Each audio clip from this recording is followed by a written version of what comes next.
Friends, welcome back. तो friends, अभी की न्यूज है रूस भारत यूएसए का खेला। ओ, मुझे लगता है इन्होंने कुछ किया होगा, शायद अफगानिस्तान से रिलेटेड। आई होप सो, पर देखते हैं, गलत भी हो सकती हूँ। तो वीडियो शुरू करते हैं, पर वीडियो शुरू करने से पहले अगर आप चैनल पर पहली बार आए हो और आपने अभी तक सब्सक्राइब नहीं किया तो जल्दी से पहले सब्सक्राइब के बटन बेल आइकन को क्लिक कर लो ताकि आपको हमारे सारे न्यू वीडियोस के नोटिफिकेशन मिल जाए जैसे मैं अपलोड करूं। अगर आपको वीडियो पसंद आता है प्लीज लाइक एंड शेयर। चलिए शुरू करते हैं। नमस्कार दोस्तों, स्वागत है आपका हिंदी नॉलेज शो में। तो दोस्तों, बहुत बहुत ज्यादा बड़ी खबर निकलकर सामने आई है। आपको 3 से 4 दिन पहले मैंने वीडियो बनाकर बताया था कि अगर तालिबान को आज भी कोई रोक सकता है तो वो सिर्फ एक चीज है, वो है नॉर्दर्न अलायंस। नॉर्दर्न अलायंस वो चीज है जिसने तालिबान को बार बार हराया है। यहां तक कि आज भी तालिबान का कोई भी लड़ाका या कमांडर नॉर्दर्न अलायंस के इलाके में पैर रखने की जरूरत भी नहीं करता है। पर इसको लेकर मैंने एक बहुत ही डिटेल्ड वीडियो बनाई है जिसमें मैंने आपको बता रखा है कि नॉर्दर्न अलायंस क्या है, क्या इतिहास है, क्यों इतने खतरनाक हैं ये, कि इन्होंने सोवियत यूनियन को हराया और फिर तालिबान को हरा के रखा हुआ है। इसको लेकर एक वीडियो है, डिस्क्रिप्शन में सबसे ऊपर लिंक मिलेगा, जाके एक बार जरूर देखना अगर आपने नहीं देखा है। तो खैर, हम अगर आज की स्थिति की बात करें नॉर्दर्न अलायंस की, तो इसे एकजुट तो कर दिया है अमरुल्लाह साले ने, लेकिन जो सबसे बड़ी दिक्कत यह है कि जब तक बिग 3 यानी कि भारत, अमेरिका और रूस ये सपोर्ट नहीं देते नॉर्दर्न अलायंस को, तो तब तक ये कुछ नहीं कर सकता। ये तीनों सपोर्ट देंगे तो ही यहां पर नॉर्दर्न अलायंस तालिबान को पटखनी दे सकता है। लेकिन इसमें सबसे क्रिटिकल रोल है रूस का। वो कैसे? दरअसल आप स्क्रीन पर देखिए, जो ये आपको येलो कलर में दिख रहा है ना, ये पूरा है अफगानिस्तान, और जो येलो कलर का मैंने राउंड सर्कल से मार्क करके रखा है, ये है नॉर्दर्न अलायंस का इलाका। अब देखिए यहाँ पर किस किस से सीमा मिलती है इनकी, तजिकिस्तान की, उज्बेकिस्तान की और तुर्कमेनिस्तान की। सिर्फ यही 3 देश हैं जिनकी मदद से हम नॉर्दर्न अलायंस को हथियार, पैसा या सपोर्ट प्रोवाइड करा सकते हैं। लेकिन दिक्कत यह है कि ये तीनों ही देश रशिया के कहने पर चलते हैं। ऐसे में यहाँ पर रशिया का मानना बेहद ही ज्यादा जरूरी था, लेकिन इसकी संभावना बेहद ही कम लग रही थी, क्योंकि जिस हिसाब से रशिया तालिबान की चमचागिरी करने में लगा हुआ था, यहाँ तक कि रशिया ने यह कह दिया था कि अब तालिबान का राज आने से अफगानिस्तान के हालात बहुत ज्यादा बेहतर हो गए हैं। ये बयान उनका आया था। लेकिन आज रशिया के विदेश मंत्री ने एक स्टेटमेंट जारी किया है जिसने तालिबान को हिलाकर रख दिया है। स्क्रीन पर आप वो स्टेटमेंट देख सकते हैं जिसमें रूस की तरफ से कहा यह गया है कि अफगानिस्तान के पंजशीर में, जिसे एक तरीके से नॉर्दर्न अलायंस की राजधानी माना जाता है, वहां पर तालिबान के खिलाफ विद्रोह सुलगने लगा है। साथ ही जो रूस के विदेश मंत्री है सर्गे लावरोव, उन्होंने कहा कि जी पंजशीर घाटी में जो तालिबान विरोधी लड़ाके हैं वो जमा हो रहे हैं, जिसका नेतृत्व अमरुल्लाह साले कर रहे हैं। इतना ही नहीं, जो सबसे आखिरी की लाइन है वो सबसे ज्यादा इंटरेस्टिंग है। रूस के विदेश मंत्री ने खुद कहा है कि अभी पूरे अफगानिस्तान पर तालिबान का राज नहीं है, यानी कि अब रूस को भी लग रहा है कि यहाँ पर उम्मीद की किरण बाकी है। और रूस के इसी बयान के तुरंत बाद एक स्टेटमेंट आता है अमेरिका के जो फॉरेन सेक्रेटरी हैं, यानी कि वहां के विदेश मंत्री हैं, उन्होंने कहा कि जी मैंने भारत के विदेश मंत्री एस जयशंकर जी से बातचीत करी है और ये बातचीत हुई है अफगानिस्तान की स्थिति को लेकर, यानी कि धीरे धीरे यहाँ पर नॉर्दर्न अलायंस के लिए पिच तैयार की जा रही है। और इसमें भारत एक अहम रोल अदा करेगा। क्यों? क्योंकि देखिए, जो रूस है और अमेरिका है, डायरेक्टली अफगानिस्तान को लेकर तो बात नहीं करेंगे, दुश्मन है। इस नॉर्दर्न अलायंस को ईरान भी सपोर्ट करता है और ईरान की और अमेरिका की भी दुश्मनी है। लेकिन भारत यहाँ पर सेंट्रल फिगर है। भारत की दोस्ती ईरान के साथ भी है, भारत की दोस्ती रूस के साथ भी है और भारत की दोस्ती अमेरिका के साथ भी है। ऐसे में भारत इन सभी देशों के लिए एक ग्लू का काम करेगा, जिससे कि वो इन सभी को एक साथ एक मंच पर लाए और नॉर्दर्न अलायंस को आगे बढ़ाया जाए। क्योंकि तालिबान को अभी नहीं रोका गया तो उसे फिर कभी नहीं रोका जा सकता। और जो अच्छी बात हुई है, जो मैं भी चाहता था, मैंने आपको पहली वीडियो में बताया था कि चीन को इससे दूर रखा जाए, और ऐसा ही हो रहा है। चीन का आज की तारीख में नॉर्दर्न अलायंस को लेकर कोई भी रोल नहीं है। खुद नॉर्दर्न अलायंस ने अभी तक चीन को लेकर कोई भी बयान नहीं दिया है। वहीं एक अच्छी खुशखबरी ये भी है कि अफगानिस्तान के वो सैनिक और वो स्पेशल फोर्स के जवान जिन्होंने हथियार नहीं डाले तालिबान के सामने, अब वो पंजशीर की तरफ बढ़ रहे हैं और पंजशीर में ही इकट्ठा हो रहे हैं, जिनकी संख्या 60 से लेकर 80 हजार तक बताई जा रही है। इसके अलावा नॉर्दर्न अलायंस के खुद के भी बहुत सारे लड़ाके हैं। ऐसे में यहाँ पर एक बढ़िया सेना तैयार की जा सकती है तालिबान के खिलाफ। अच्छा वीडियो था। इसमें पॉइंट ये है कि जो बोल रहे हैं नॉर्दर्न अलायंस है वो बेसिकली एथनिकली ताजिक लोग हैं। ओह, तो ताजिकिस्तान है ऊपर, और ताजिकिस्तान के जो एथनिकली ताजिक लोग हैं वो ताजिकिस्तान के साथ ही हैं जो अफगानिस्तान में रहते हैं। तो वो ताजिक लोगों का स्ट्रॉन्ग होल्ड है, वो हमेशा से उनका स्ट्रॉन्ग होल्ड था। तालिबान कभी उनको कॉन्कर नहीं कर पाया था। और ये सही है कि उनके पास अराउंड 80,000 के करीब जो हैं फाइटर्स हैं। तो 80,000 है, और उनको ऑफकोर्स अब जैसे कह रहे हैं तालिबान के पास भी 70-80 हैं, उनके पास भी 80 हैं।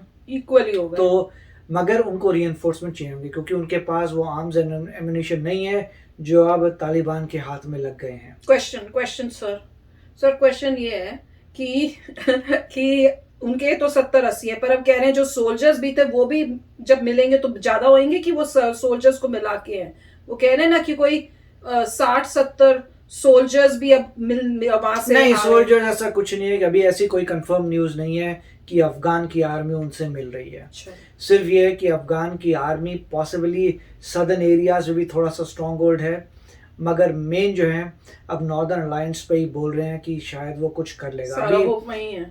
अभी इतनी ज़्यादा न्यूज़ नहीं आई, मगर कहीं कहीं ये आ रहा है कि देखिए अभी वेस्टर्न वर्ल्ड में तो यही कह रहे हैं कि तालिबान ने ऑलमोस्ट पूरा अफगानिस्तान लिया हुआ है। पंशीर वैली है, बस वहाँ पे कब्ज़ा नहीं है, वहाँ 80,000 लोग हैं, वो अपने आप को स्ट्रॉन्ग कर रहे हैं, उनको कब्ज़ा करना मुश्किल है। मगर अभी ये बात नहीं हो रही कि वो लोग एक्सपैंड करेंगे। तो ये अभी धीरे धीरे होगा कि वहाँ से एक्सपेंशन होना चाहिए। उसके लिए आपको सपोर्ट चाहिए। बात सही है कि इंडिया का सपोर्ट चाहिए होगा, और यूएस का, रशिया का, किसी का सपोर्ट तो चाहिए होगा, डायरेक्ट सपोर्ट, और उसके बाद वो वहाँ से एक्सपैंड कर पाएंगे। अब इससे अगर धीरे धीरे न्यूज़ आती है कि वो एक्सपैंड कर रहे हैं तो बहुत अच्छी बात है। कि एक और बात जो मेन थी, अभी तक तो तालिबान यही था कि तालिबान दिखा रहा था कि हम नए तालिबान है, सब कुछ डिफरेंट होगा, मगर धीरे धीरे अब वो वापस वहीं जा रहे हैं। जैसे बोले जलालाबाद में उन्होंने फायरिंग करके 1 या 2 बंदों को मार दिया। उसके बाद वो बता रहे हैं कि कुछ न्यूज़ आई है कुछ अमेरिकन को भी उन्होंने पीटा है। तो मतलब ऐसे आ रही कि वापस वो अपने उसी स्टाइल में आ रहे हैं धीरे धीरे धीरे। और लोगों ने ये भी कहा है कि जिन लेडी ने जिन्होंने उनकी इंटरव्यू ली थी और उस डिपार्टमेंट था उसको सस्पेंड भी कर दिया। तो ये वो इंटरव्यू होगी, उसका पूरा का पूरा डिपार्टमेंट ही सस्पेंड हो गया लड़कियों का। उसके बाद औरतों का, जो कुछ लेडीज थी जो डॉक्टर्स थी, जब वो क्लिनिक में थी तो उनको बोला घर जाओ घर जाओ। और ये भी कह रहे हैं कि मतलब धीरे धीरे जो है वो वापस अपने उसी ढर्रे पे आ रहे हैं। वो कह रहे हैं कि अगर तालिबान थोड़ा सा भी मॉडरेट होता है तो वो भी उसकी जो मॉडरेट लेवल है वो पूरे वर्ल्ड के हिसाब से बहुत रिजिड है। तो कह रहे हैं क्या मॉडरेट तुम जाओगे। उसके बाद कुछ खबरें ऐसी आ रही हैं कि अभी तक सारा बैकलॉग जो है काबुल एयरपोर्ट पे ही है, अंदर लोग जा नहीं पा रहे। कुछ एयरप्लेन्स में एम्प्टी सीटें वापस आ रही है क्योंकि लोग पहुंच ही नहीं पा रहे। जो भी वहां आ रहा है तालिबान को रोक रहा है, मार रहा है, पीट रहा है, गोलियां एयर में चला रहा है कि वो वापस चले जाएं। अब उनको तकलीफ हो रही है कि लोग छोड़ के जा रहे हैं अफगानिस्तान, तो उनको तकलीफ हो रही है। उसके बाद यूएसए ने पहले डेडलाइन दी रखी थी कि अगस्त एंड के बाद ऑपरेशन खत्म हो जाएगा। अब प्रॉब्लम ये आ रही है कि यूएस को टाइम लग रहा है। अभी तक मेरे ख्याल से 10,000 बंदे अभी तक लेके आया है यूएस। अभी टाइम निकलता जा रहा है, उनका गोल है 22,000 से भी ज्यादा का। तो अभी टेंशन मची हुई है, और वो यूएस कह रहा है कि अगर हम मान लो एक्सटेंड भी करते हैं तब तालिबान और अटैक कर देगा। तो अभी देखना है कि 1 सितंबर को क्या होता है, क्योंकि यूएस तो कह रहा है कि हमें ज्यादा समय लगेगा और हम इवैक्यूएट कराते रहेंगे, मगर वो कह रहे हैं कि 1 सितंबर जैसी आती है जो हमने पहले डेडलाइन दिया था, उसके बाद तालिबान हो सकता है बहुत ज्यादा प्रेशर करने लग जाए, हो सकता है लोगों पे एट्रोसिटीज करने लग जाए, अराउंड द एयरपोर्ट लोगों को भगाने लग जाए। और जो लोग एयरपोर्ट के अंदर हैं उनको भी 2-2 दिन लग रहे हैं अभी क्लियरेंस प्रोसेस में। और सिर्फ यूएस ही क्लियर नहीं कर रहा, जिन लोगों ने जर्मनी की हेल्प की थी वो जर्मन के लाइन में लगे हैं, जिन्होंने यूके की हेल्प की थी वो यूके के लाइन में लगे हैं। तो एयरपोर्ट के अंदर ऐसा नहीं है कि सिर्फ अमेरिका है, वेस्टर्न कंट्रीज हैं सारी। जर्मनी की आवाज, जर्मनी का मैंने सुना था, जर्मनी और यूके तो डेफिनेटली थे जो वहां पे उन्होंने अपने बना रखे हैं सेंटर्स की, वहां पे उनकी प्रोसेस चल रही है। तो सबका डिले हो रहा है क्योंकि एक एक को वेरीफाई करके जाना। और बाहर जो एयरपोर्ट के बाहर लेडीज थी कुछ, वो इतनी परेशान हो रही है, इतनी धक्का मुक्की हो रही है कि कुछ लेडीज ने तो अपने बच्चों को ऐसे फेंक दिए, छोटे बच्चों को फेंस तक। और वहां पे सोल्जर्स ने फटाफट बच्चों को लिया, फिर जाके वो उन लेडीज को ढूंढने गए बाहर, और लेडीज कह रहे हमें नहीं चाहिए, हमें नहीं चाहिए बच्चा। तो मतलब इतना है कि पेरेंट्स रेडी हैं कि बच्चे को भी दे दो जिससे उसकी लाइफ ठीक हो जाए, वो यूएसए चले जाए या कहीं और चले जाए। तो मतलब इतना मतलब फ्रस्ट्रेशन है, क्योंकि वो कह रही है यहाँ तो खत्म हो जाएगी।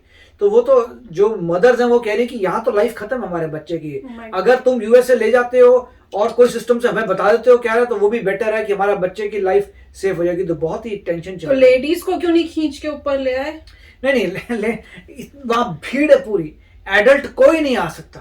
तो बच्चों को लेके जाने को तैयार है? नहीं, कोई तैयार नहीं तो है। फिर बच्चे को कैसे उन्होंने? वो तो लेडीज अपने बच्चे को फेंस के ऊपर फेंक रही हैं जहां सोल्जर्स खड़े हुए हैं। तो बच्चों को पकड़ रहे हैं कि अगर नहीं पकड़ा तो वो तो बच्चे गिर जाएंगे, तो वो पकड़ लेते हैं। पकड़ लिया बच्चा तुम्हारे पास आ गया, तुम अपने बच्चे को ले जाओ, मेरे बच्चे को मतलब अमेरिका भेज दो। बाप रे, तो ये तो बहुत ही, मेरे को पता ही नहीं था। माय गॉड, ये तो शॉकिंग। चलो देखते हैं फिर आगे क्या होता है न्यूज में। पर ये अच्छा है कि नॉर्दर्न अलायंस आए और ये सब खत्म करे, क्योंकि आज के जमाने में ऐसी चीजें नहीं होनी चाहिए, बिल्कुल नहीं होनी चाहिए। इतने पढ़े लिखे लोग हैं पूरी वर्ल्ड के अंदर और एक ऐसी जगह पे ये हो रहा हो, बिल्कुल इनकरेक्ट है, सबके लिए शर्म की बात है। तो चलो फ्रेंड्स, चलते हैं, मिलेंगे नेक्स्ट वीडियो में बहुत ही जल्द। Till then please take care and bye bye. तो अगर आप मेरे इस चैनल पे नए हो तो जल्दी से सब्सक्राइब के बटन को हिट करो और बेल आइकन को क्लिक करो, ताकि आपको मेरा जब नया वीडियो मैं लगाऊं आपको उसके बारे में जल्दी से पता चल जाए।